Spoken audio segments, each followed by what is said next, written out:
दोस्तों, मैं सुभाष सिंह एक बार फिर से आपके अपने YouTube channel study with Subhash Singh Jaunpur में आप सभी का स्वागत करता हूं।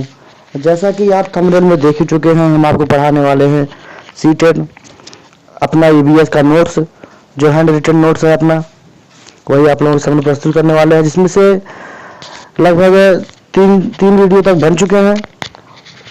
वहाँ तक रेगिस्तान योग के बारे में जानकारी दी जा चुकी है। अब आगे चलते हैं। तो इसमें लिखा है कि ऑस्ट्रेलिया में रेगिस्तानी ओक का एक पेड़ पाया जाता है। क्या? ऑस्ट्रेलिया में रेगिस्तानी ओक पाया जाता है जिसकी ऊंचाई 11 से 12 फीट और पत्तियां बहुत कम होती हैं। क्या? कि ऑस्ट्रेलिया में रेगिस्तानी ओक का एक पेड़ पाया जाता है जिसकी ऊंचाई 11 से 12 फीट और पत्तियां बहुत कम होती हैं। इसकी जड़ें जमीन में 250 से 300 फीट तक जमीन में 250 से 300 फीट तक जाती है, जब तक पानी तक नहीं पहुंच जाती। ठीक, आगे चलते हैं। यहाँ पानी पेड़ के तने में जमा रहता है। क्या? पानी जो है पेड़ के तने में जमा रहता है। कभी इस इलाके में पानी नहीं होता, वहां के लोग इसके तने के अंदर पतला पाइप डालकर पानी निकाल लेते थे। ठीक, क्या? यहाँ पानी पेड़ के तने में जमा रहता है। कहाँ जमा रहता है? पेड़ के तने में।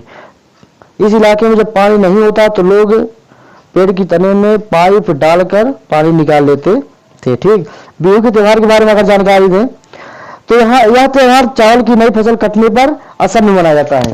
बिहू का त्योहार कहाँ मनाया जाता है? बिहू का त्योहार कहाँ मनाया जाता है? तो यह त्योहार असम में मनाया जाता है। कहाँ? असम में। बेला घर घास और बांस से बनाया जाता है। उरुका बिहू से पिछले दिन की जो शाम होती है उसे क्या बोलते हैं? उरुका। बिहू के पिछले दिन की शाम को उरुका बोलते हैं। बिहू त्योहार कहाँ मनाया जाता है? असम में मनाया जाता है। कब मनाया जाता है? चावल की नई फसल कटने पर मनाया जाता है। ठीक, अब अगर बोरा व चेवा इसके बारे में जानकारी ले, या चावल के दो प्रकार हैं जो पकने के बाद चिपचिपे हो जाते हैं, जिसे असम में खाया जाता है। कहाँ खाया जाता है? असम में। चेवा चावल के बारे में जानकारी लें तो तावा कढ़ाई के आग में रखकर उसमें पानी उबालेंगे और भीगे हुए चावल से, क्या? तावा कढ़ाई को आगे में रखकर पानी में उबालेंगे और भीगे हुए चावलों से भरी हुई कढ़ाई उस पर रख देंगे तथा उसे केले के पत्तों से ढक देंगे। किसे? केले के पत्तों से ढक देंगे।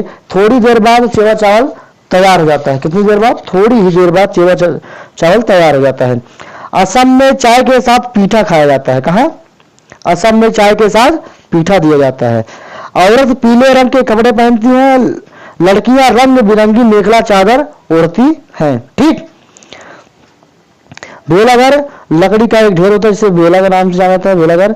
भात सुक्तो चावल और रसे वाली सब्जी क्या कहते हैं? भात सुक्तो। किसको कहते हैं? भेलाघर क्या है? लकड़ी का ढेर है। भात सुक्तो चावल और रसे वाली सब्जी को क्या बोलते हैं? भात। बेलाघर लकड़ी का ढेर है। भात सुक्तो चावल और रसे वाली सब्जी को बोलते हैं। पोचमपल्ली जिला के बारे में जानकारी लिए, बहुत जरूरी है, बहुत इंपॉर्टेंट है। ये हम लोगों के बैच में आया था, क्वेश्चन ये पूछा गया था जब हम लोग एग्जाम दिए थे। तो पोचमपल्ली जिला के बारे में अगर जानकारी लें तो यह आंध्र प्रदेश में कब तक था? 2011 तक। 2011 तक पोचमपल्ली जिला आंध्र प्रदेश में था। वर्तमान में कहाँ है? तेलंगाना में। कहाँ है? तेलंगाना में। ठीक, तेलंगाना के जो आंध्र प्रदेश तेलंगाना कर लेना। तेलंगाना के पोचमपल्ली कस्बे के पास एक गांव है, मुक्तापुर गांव। कौन सा गांव है? मुक्तापुर गांव है। वहां ज्यादातर परिवार बुनकर है। क्या है? ज्यादातर परिवार वहां बुनकर है, इसलिए वहां की बुनाई को पोचमपल्ली के नाम से जाना जाता है। ठीक, क्या नाम जाना जाता है? पोचमपल्ली। कहां पर है? यह तेलंगाना में है। ठीक,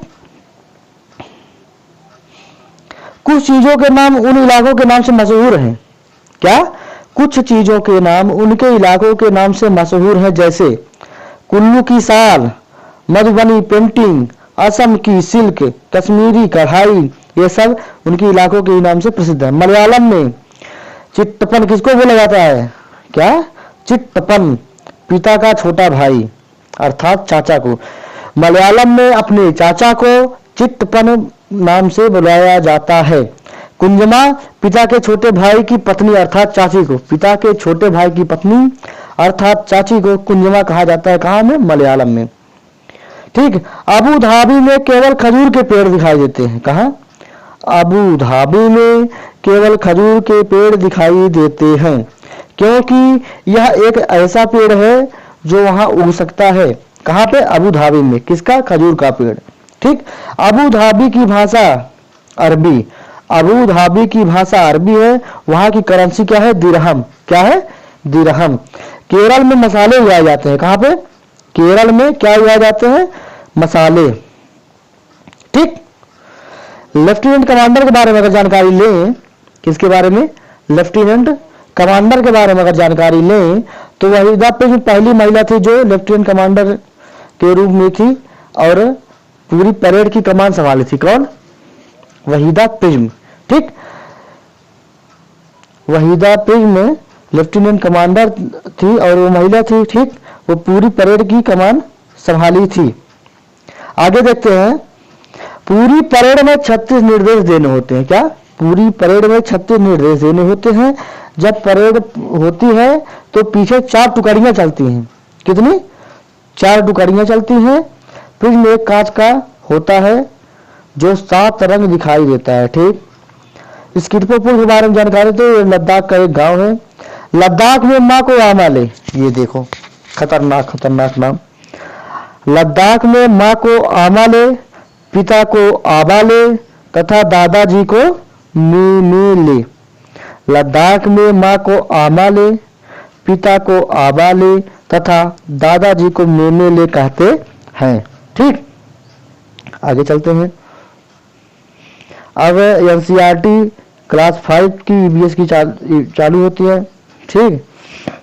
जानवरों में भी देखने, सुनने, सूंघने और महसूस करने की शक्ति होती है, ये तो पता होगा सभी को। चींटियां चलते समय जमीन पर कुछ ऐसा छोड़ती हैं जिससे सूंघकर पीछे आने वाली चींटियों को रास्ता मिल जाता है। ठीक।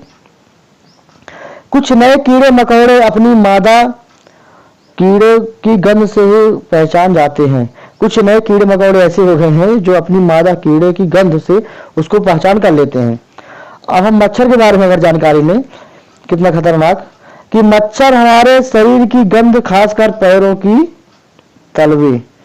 मच्छर हमारे शरीर की गंध खासकर पैरों के तलवों की और हमारे शरीर की गर्मी से हमें ढूंढ लेता है। ठीक। मच्छर के बारे में जानकारी हो गई। सड़कों पर कुत्ते की भी अपनी जगह बटी रहती है। किसको? कुत्तों की जो अपनी जगह होती है ये बटी रहती है। कहाँ पर? सड़कों पर। एक कुत्ता दूसरे कुत्ते के मलमूत्र की गंध से जान लेता है कि उसके इलाके में बाहर का कुत्ता आया था। एक कुत्ता दूसरे कुत्ते के मलमूत्र की गंध से पहचान लेता है कि एक कुत्ता दूसरे के कुत्ते के इलाके में आया था। रेशम का कीड़ा अपनी मादा को उसकी गंध से कई किलोमीटर दूर से पहचान लेता है। रेशम का कीड़ा अपनी मादा को उसकी गंध से कई किलोमीटर दूर से पहचान लेता है। ठीक। ऐसे खतरनाक खतरनाक प्राणी है। ज्यादातर पक्षियों की आंखें उनके सिर की दोनों तरफ होती हैं। ज्यादातर पक्षियों की आंखें उनके सिर की दोनों तरफ होती हैं। ठीक। पक्षी एक ही समय में 2 अलग अलग चीजों पर नजर डाल लेते हैं।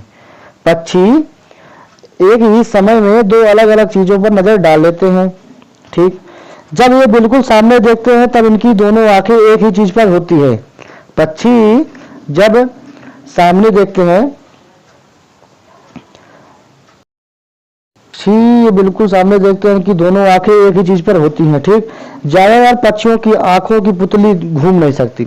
ज्यादातर पक्षियों की आंखों की पुतली घूम नहीं सकती।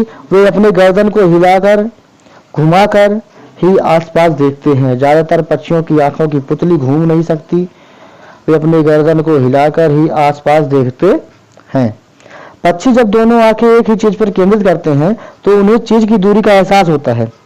जब पक्षी दोनों आंखें एक ही चीज पर केंद्रित करते हैं तो उन्हें दूरी का एहसास हो जाता है। ठीक। आगे चलते हैं। जब अलग अलग चीजों पर केंद्रित करते हैं तो उनकी देखने की दायरा बढ़ जाती है। ठीक। को मिटाते हैं पहले। अब लिखते हैं, तब चलते हैं आगे। ठीक, जब पक्षी अलग अलग चीजों पर ध्यान केंद्रित करते हैं तो वे उनका देखने का दायरा जो है बढ़ जाता है। चील, बाज और गिद्ध, ये बहुत इंपॉर्टेंट, ये भी हम लोगों के बैच में क्वेश्चन पूछा गया था, ऐसे लाइन ही दे देता है। 4 ऑप्शन बनाएंगे इसी में। चील, बाज और गिद्ध हमसे 4 गुना ज्यादा देख पाते हैं। ठीक, जो हम 2 किलोमीटर की दूरी से देख पाते हैं, जो हमें 2 किलोमीटर दूरी से दिखाई पड़ती है, वह चीज यह 8 किलोमीटर की दूरी से देख लेते हैं। जो चीज हम 2 किलोमीटर से देख पाएंगे, वो चील, बाज और गिद्ध हमसे 4 गुना तेज अर्थात वो 8 किलोमीटर दूर से ही देख लेते हैं। आमतौर पर माना जाता है कि दिन में जागने वाले जानवर, आमतौर पर माना जाता है कि दिन में जागने वाले जानवर, आमतौर पर माना जाता है कि दिन में जागने वाले जानवर कुछ रंग देख पाते हैं। रात में जागने वाले जानवर हर चीज को सफेद और काले रंग में ही देख पाते हैं, ब्लैक एंड व्हाइट में। ठीक, आगे चलते हैं। सांप में बाहरी कान नहीं होते, सांप में बाहरी कान नहीं होते, जमीन पर हुए कंपन को ही वह सुन पाता है। कौन? सांप। सांप को कान नहीं होता, ये पहली बात समझ लो आज। वह जमीन पर हुए कंपन को ही पहचान पाता है अर्थात सुन पाता है। जंगल में ऊंचे पेड़ पर बैठा लंगूर पास आती मुसीबत, शेर, चीता को देखकर एक खास आवाज निकालकर अपने साथियों को संदेश देता है। जंगल में ऊंचे पेड़ पर बैठा लंगूर मुसीबत को देखकर एक खास आवाज निकालता है तथा अपने साथियों को संदेश दे देता है कि कुछ गड़बड़ होने वाला है। इस काम के लिए पक्षी भी खास आवाजें निकालती हैं। कुछ पक्षी अलग अलग खतरों के लिए अलग अलग आवाजें निकालती हैं। क्या? कुछ पक्षी अलग अलग खतरों के लिए अलग अलग आवाजें निकालती हैं। मछलियां खतरों की चेतावनी एक दूसरे को बिजली तरंगों से देती हैं। मछलियां खतरों की जानकारी, खतरों की चेतावनी एक दूसरे को बिजली तरंगों से देती हैं। कुछ जानवर तूफान, भूकंप आने से कुछ समय पहले अजीब हरकतें करने लगते हैं। जंगलों में रहने वाले लोग समझ जाते हैं कि कुछ अनहोनी होने वाली है, कुछ गड़बड़ तो है। सन 2004 में दिसंबर में आए सुनामी से कुछ समय पहले, क्या? सन 2004 में दिसंबर में आए सुनामी से कुछ समय पहले जानवरों के अजीब व्यवहार और उनके द्वारा दी गई चेतावनी भरी आवाजों की खास आदिवासी जनजाति समझ गए। क्या? समझ गए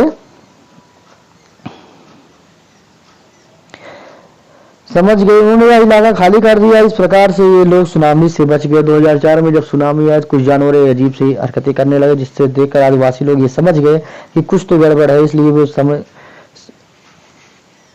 से वहां से निकल गए और बच गए। ठीक, चलो नेक्स्ट टॉपिक नेक्स्ट वीडियो में, तब तक के लिए धन्यवाद।